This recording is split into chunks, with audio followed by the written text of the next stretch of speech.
what we're going to talk about today is this idea of when to walk away from an argument. Now, we've all been there, I guess, whether it's a family gathering, at work, in the office environment, friends at a bar, whatever it is. You get into a big argument with someone, and you have that urge inside that you just want to straighten the other person's thinking out. But maybe there is a time when you do that, but then there are other times when it's actually completely pointless to do that. And we're going to talk about a bit about that today, about when does that moment occur? Because actually, this is very common. I think this is something that, obviously affects everyone.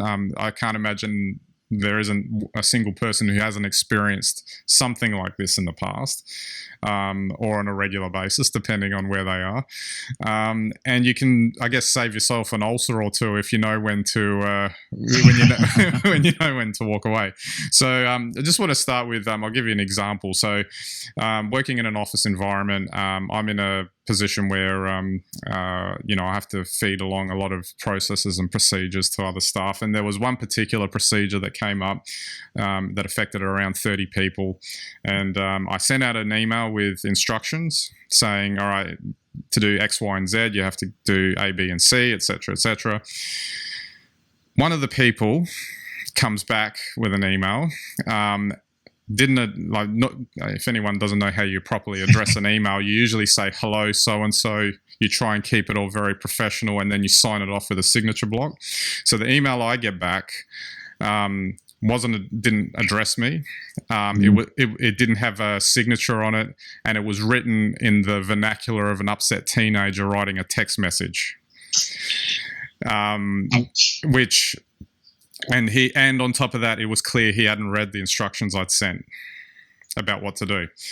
So I emailed back saying, well, this is what you have to do. I restated what had to happen. And it turned out that one particular part of it fell over and wasn't part of my area. It was some other area that didn't do what they were supposed to do. So in that respect, this guy had a legitimate point to raise it. But then again, I sent it off to him and I said, read as politely as possible, read the instructions, follow it. He then came back with an even worse upset teenager email back, basically saying, well, obviously they haven't done that. And I'm actually doing this in a more polite way, I think, and structured way. He said something along the lines of, well, obviously they didn't do what they were supposed to do. I've spoken to Pay Team, which is another team separate to me.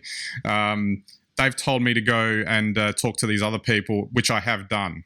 Now, bear in mind, these other people he had to speak to were the people that I had instructed him to talk to in the first place in the original email right at the beginning, and he didn't do it.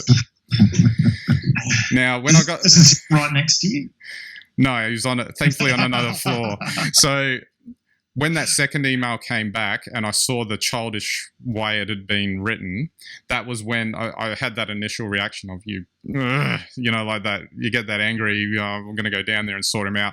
But then I just let it go past and I thought, well, he's done what he's supposed to do, even though he doesn't understand how he got there. But that's it. He's jumped the shark. I'm not going to continue arguing with this guy. At this point, I was angry about him because of the way he'd conversed with me. Yeah. And this is just over email. So, and I'm sure anyone in the office environment would have experienced one of these at a certain point. So I've just let it go and I didn't respond at all. And that's when I knew when to walk away, because I knew that he was starting to become irrational in the way he was going back and forth. If you're confident that you've communicated your message and it hasn't come across properly, and they're starting to get even more irrational on the way back to keep it going, I feel that that's actually a really good time to walk away. I don't know. What do you reckon, Steve?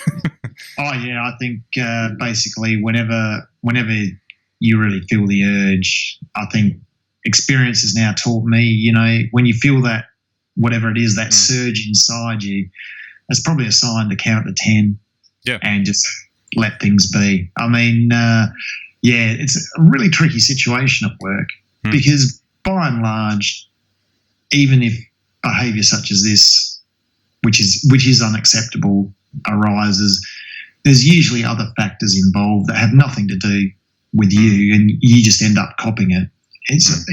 And I'm a bit torn on this because I certainly agree that there's certain behaviours that are unacceptable in the workplace. particularly around communication.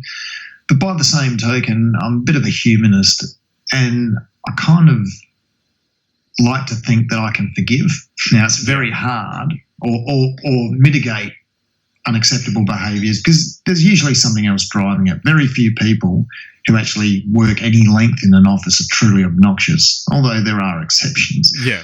So, so I just try to avoid these now, and I try to rationalise them by saying there must be some other factor or something else going on in the background, and you try your best, and just to avoid these flashpoints, because we all know what it feels like when it builds inside you, and then if you contribute to it, then you're not part of the solution. So it's a very tricky thing in an office environment.